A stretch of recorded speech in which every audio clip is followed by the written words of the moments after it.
Assalamualaikum warahmatullahi wabarakatuh.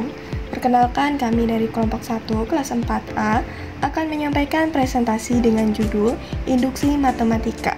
Sebelumnya izin memperkenalkan diri. Nama saya Retno Pujiati sebagai presentator pertama. Kemudian rekan saya bernama Yulnianti sebagai presentator kedua dan Alivia Sri Hidayani sebagai presentator ketiga. Baik, materi yang akan kami sampaikan hari ini dibagi menjadi 3 subbahasan utama, yaitu pendahuluan yang akan saya sampaikan, kemudian prinsip induksi matematika yang akan disampaikan oleh Yulnianti, dan induksi kuat yang akan dijelaskan oleh Alivia Sri Hidayani.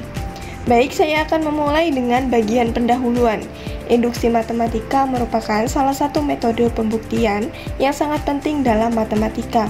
Metode ini digunakan ketika kita ingin membuktikan suatu pernyataan yang berlaku untuk semua bilangan asli atau bilangan bulat positif. Sebagai gambaran besar, pembuktian menggunakan metode deduksi dimulai dari premis, umum, dan menuju kesimpulan yang lebih khusus. Namun, ada kasus tertentu di mana deduksi tidak efektif. Misalnya, ketika kita ingin membuktikan bahwa jumlah n bilangan ganjil pertama adalah kuadrat sempurna. Untuk kasus seperti ini, kita menggunakan metode induksi yang dimulai dari kasus khusus dan kemudian menarik kesimpulan yang berlaku secara umum.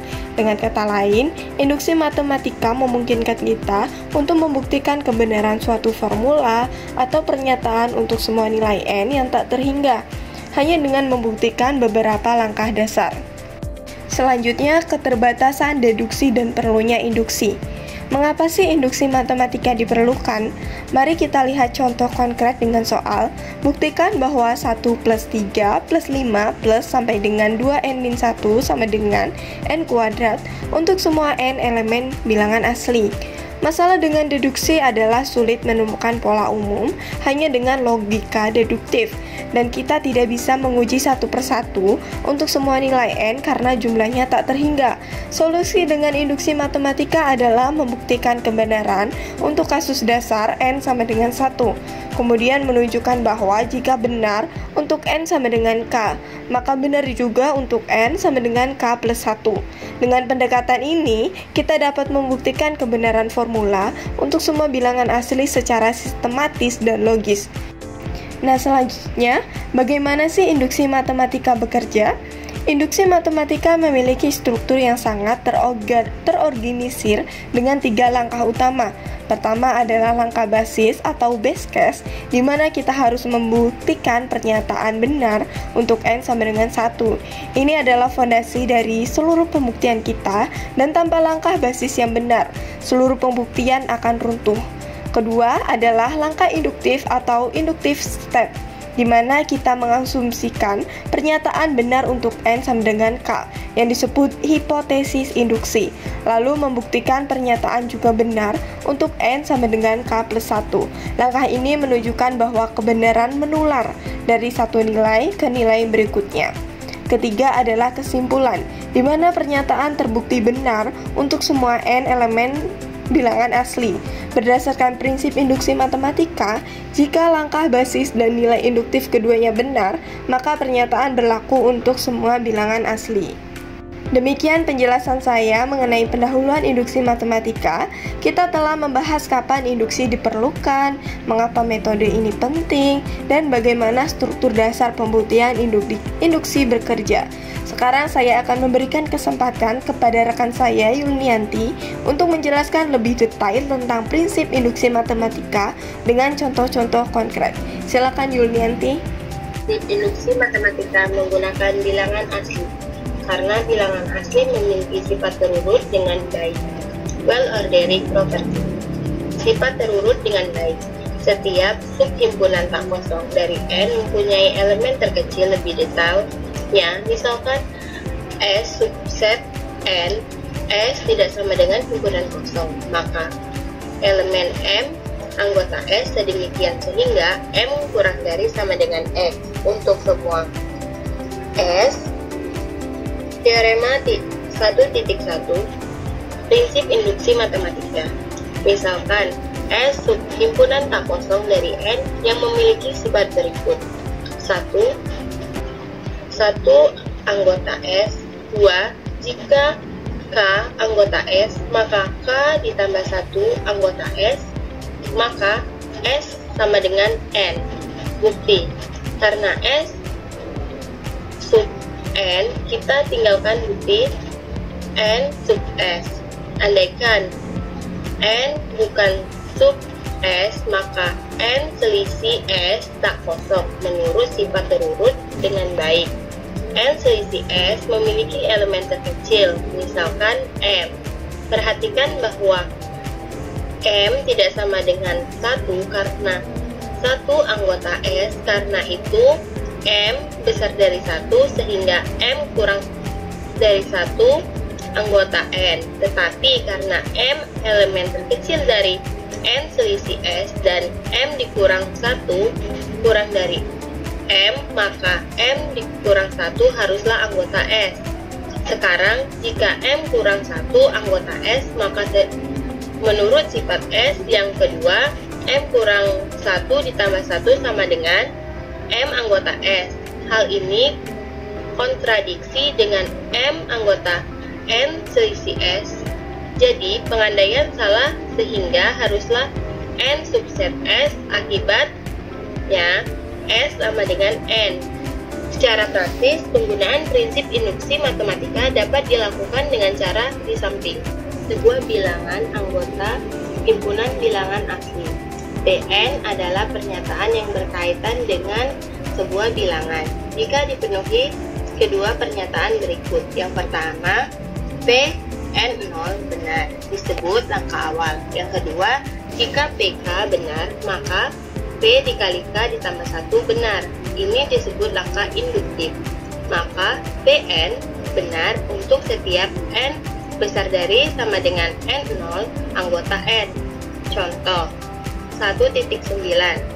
Buktikan dengan induksi bahwa untuk sebuah bilangan anggota himpunan bilangan asli 1 ditambah 2 ditambah 3 ditambah 4 sampai ditambah N sama dengan N dikali N ditambah 1 dibagi 2. Bukti, di sini Pn 1 ditambah 2 ditambah 3 ditambah 4 sampai ditambah N sama dengan N dikali N ditambah 1 dibagi 2. Langkah awal untuk N sama dengan 1 sama dengan 1 dikali 1 ditambah 1 dibagi 2. Sehingga disimpulkan P1 benar. Langkah induksi. Sekarang misalkan PK benar, yaitu 1 ditambah 2 ditambah 3 ditambah 4 sampai ditambah K sama dengan K dikali K ditambah 1 dibagi 2. Maka untuk N sama dengan K ditambah 1, kita peroleh 1 ditambah 2 ditambah 3 ditambah 4 sampai ditambah K ditambah K ditambah 1 sama dengan K dikali K ditambah 1 dibagi 2 ditambah K ditambah 1 sama dengan K dikali K ditambah 1 ditambah 2 dikali K ditambah 1 dibagi 2 sama dengan K ditambah 2 dikali K ditambah 1 dibagi 2 sama dengan K ditambah 1 dikali K ditambah 1 ditambah 1 dibagi 2 yang menunjukkan PK ditambah 1 benar. Dengan demikian kita bisa menyimpulkan Pn benar untuk sebuah bilangan anggota himpunan bilangan asli. Dengan kata lain, untuk semua bilangan anggota himpunan bilangan asli berlaku 1 ditambah 2 ditambah 3 ditambah 4 sampai ditambah N sama dengan N dikali N ditambah 1 dibagi 2. Tunjukkan bahwa untuk setiap sebuah bilangan anggota himpunan bilangan asli, N pangkat 3 ditambah 5N habis dibagi 6. Bukti di sini. Langkah awal untuk N sama dengan 1. 1 pangkat 3 ditambah 5 dikali 1 sama dengan 6. Habis dibagi 6, jadi P1 benar. langkah induksi. Sekarang misalkan PK benar yaitu K pangkat 3 ditambah 5K habis dibagi 6. Dengan kata lain, K pangkat 3 ditambah 5K sama dengan 6A. Untuk suatu bilangan asli A, maka untuk N sama dengan K ditambah 1, kita peroleh K ditambah 1 pangkat 3 ditambah 5 dikali K ditambah 1 sama dengan K pangkat 3 ditambah 3K pangkat 2 ditambah 3K ditambah 1 ditambah 5K ditambah 5 sama dengan K pangkat 3 ditambah 5K ditambah 3K pangkat 2 ditambah 3K ditambah 6 sama dengan 6A ditambah 3K dikali K ditambah 1 ditambah 6. Perhatikan bahwa K dan K ditambah 1 adalah bilangan asli berurut sehingga salah satu pasti genap dan yang satunya ganjil. Akibatnya, perkalian akan genap jadi K dikali K ditambah 1 sama dengan 2B untuk suatu bilangan asli B. Jadi kita peroleh K ditambah 1 pangkat 3 ditambah 5 dikali K ditambah 1 sama dengan 6A ditambah 3K dikali K ditambah 1 ditambah 6 sama dengan 6A ditambah 3 dikali 2B ditambah 6 sama dengan 6 dikali A ditambah B ditambah 1 yang menunjukkan bahwa K ditambah 1 pangkat 3 ditambah 5 dikali K ditambah 1 habis dibagi 6. Hal ini menunjukkan P dikali K ditambah 1 benar. Dengan demikian, kita bisa menyimpulkan Pn benar untuk sebuah bilangan anggota himpunan bilangan asli atau untuk sebuah bilangan anggota himpunan bilangan asli N pangkat 3 ditambah 5 N habis dibagi 6. Terima kasih kepada Yulnianti. Sekarang kita akan masuk ke induksi kuat yang akan dijelaskan oleh rekan saya yaitu Alivia Sri Hidayani. Dipersilahkan. Baik, terima kasih untuk moderator yang telah memberikan kesempatan kepada saya untuk dapat melanjutkan presentasi kita kali ini yaitu tentang induksi kuat. Induksi kuat merupakan variasi dari induksi matematika biasa yang memiliki keunggulan tersendiri dalam kasus-kasus tertentu. Jika pada induksi sebelumnya hanya terdiri atas anggapan bahwa pernyataan satu bilangan yaitu PK benar, berbeda halnya dengan induksi kuat. Pada induksi kuat, dalam hipotesis kita mengasumsikan semua pernyataan benar. Misalkan Pn adalah pernyataan perihal bilangan bulat, dan kita ingin membuktikan bahwa Pn benar untuk semua bilangan bulat n lebih besar sama dengan n0. Langkah-langkah dalam induksi kuat terdiri dari dua tahap. Di antaranya adalah yang pertama yaitu langkah dasar, di mana kita harus membuktikan bahwa Pn0 benar. Yang kedua adalah langkah induksi, di mana kita misalkan Pn0, Pn0 plus 1, Pn0 plus 2, sampai dengan Pn benar untuk n lebih dari sama dengan n0. Kemudian kita gunakan hal ini untuk membuktikan bahwa Pn plus 1 juga benar dengan menggunakan langkah induksi, sehingga Pn benar untuk semua bilangan bulat n lebih besar sama dengan n0. Baik, mari kita lihat contoh pertama penerapan induksi kuat untuk membuktikan bahwa setiap bilangan n lebih besar sama dengan 2 adalah bilangan prima atau merupakan hasil kali bilangan prima. Di sini kita memiliki bukti yaitu dimulai dengan langkah dasar, yaitu dimisalkan Pn menyatakan setiap bilangan asli n lebih besar sama dengan 2 adalah bilangan prima atau merupakan hasil kali bilangan prima. Untuk baris induksi pada n sama dengan 2, P2 benar karena 2 adalah bilangan prima. Kemudian untuk langkah induksi, andaikan P2, P3, P4 sampai dengan Pn benar yang merupakan hipotesis induksi. Artinya untuk setiap bilangan asli 2, 3, 4 sampai n merupakan bilangan prima atau merupakan hasil kali bilangan prima. Akan ditunjukkan n plus 1 juga merupakan bilangan prima atau hasil kali prima. Ada dua kemungkinan yang perlu dianalisis. Yang pertama, jika n plus 1 adalah bilangan prima, maka p n plus 1 otomatis benar. Kedua, jika n plus 1 bukan bilangan prima, maka n plus 1 dapat difaktorkan, yaitu n plus 1 sama dengan A dikali B. Dengan A, B anggota bilangan bulat yang memenuhi 2, yang memenuhi A kurang dari B lebih besar sama dengan 2, dan B lebih kurang dari sama dengan N lebih dari A. Berdasarkan hipotesis induksi, A dan B adalah bilangan prima atau hasil kali prima, sehingga n plus 1 merupakan hasil kali prima. Jadi, P n plus 1 benar untuk setiap bilangan asli n lebih besar sama dengan 2. Baik, sekarang kita akan melihat contoh kedua yang lebih menarik, yaitu menggunakan prinsip induksi kuat untuk membuktikan bahwa untuk menyelesaikan suatu puzzle dengan n potongan diperlukan n-1 langkah. Di sini kita memiliki bukti yang dimulai dengan menyatakan Pn sebagai pernyataan untuk menyatakan suatu puzzle dengan n potongan diperlukan n-1 langkah.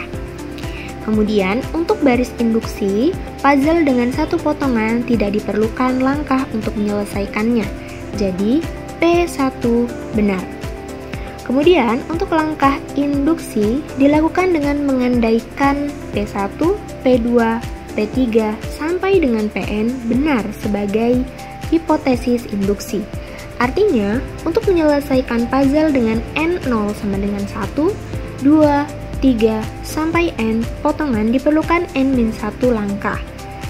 Akan ditunjukkan bahwa puzzle dengan n plus 1 potongan memerlukan n langkah untuk menyelesaikannya. Baik, di sini kita akan bagi n plus 1 potongan menjadi dua bagian, yaitu bagian pertama kita sebut sebagai n1 dan bagian kedua kita sebut sebagai n2. Sehingga kita peroleh n plus 1 sama dengan n1 ditambah n2. Berdasarkan hipotesis induksi, untuk menyelesaikan puzzle dengan n1 potongan diperlukan n1-1 langkah, dan n2 potongan diperlukan n2-1 langkah. Ditambah dengan satu langkah terakhir untuk menyatukan potongan pertama dan potongan kedua, yaitu n1 dan n2. Maka kita peroleh n1-1 ditambah n2-1 ditambah 1. Kemudian sama dengan n1 dan n2 kita kumpulkan menjadi n1 ditambah n2, kemudian -1 menjadi -2 ditambah 1. Kemudian kita dapat atau kita peroleh hasilnya, yaitu kita tahu dari nilai yang sebelumnya bahwa n1 ditambah n2 itu hasilnya n plus 1. Maka kita bisa ganti untuk n1 ditambah n2 menjadi n ditambah 1. Kita lihat di atas di persamaan atas ya. Kemudian penyelesaian dari -2 plus 1 adalah -1. Hasilnya sama dengan n. Jadi untuk P n plus 1 benar untuk semua n lebih dari sama dengan 1. Dari sini kita memperoleh kesimpulan karena P1 dan Pn plus 1 benar untuk semua n lebih dari sama dengan 1, maka Pn benar untuk setiap bilangan bulat positif n. Dengan kata lain, untuk menyelesaikan puzzle dengan n potongan diperlukan n-1 langkah. Oke, di sini kita akan melanjutkan gimana sih kalau misalnya P1 dan Pn plus 1 itu tidak benar untuk semua n lebih dari sama dengan 1, maka kesimpulannya adalah keliru. Kita masuk contoh ketiga. Pada kasus pernyataan, semua bilangan asli adalah bilangan ganjil. Dengan prinsip induksi kuat, kita tunjukkan bahwa 1 adalah bilangan ganjil. Kemudian, jika 1, 2, 3, sampai K bilangan ganjil, Tentu saja K+1 juga bilangan ganjil. Akibatnya, kita bisa menunjukkan bahwa semua bilangan asli adalah ganjil yang merupakan suatu pernyataan yang keliru. Tetapi, jika kita menggunakan prinsip induksi yang umum, kita tidak akan bisa menunjukkan hal itu. Meskipun kita bisa menunjukkan satu itu merupakan bilangan ganjil, tetapi kita tidak akan bisa menunjukkan bahwa jika K bilangan ganjil, maka K+1 juga merupakan bilangan ganjil. Jadi, dari pernyataan tersebut dan dari penyelesaiannya, kita perlu ingat, gunakanlah prinsip induksi yang umum, kecuali pada situasi yang memang membutuhkan prinsip induksi yang kuat. Sekian yang dapat kami jelaskan. Terima kasih. Wassalamualaikum warahmatullahi wabarakatuh.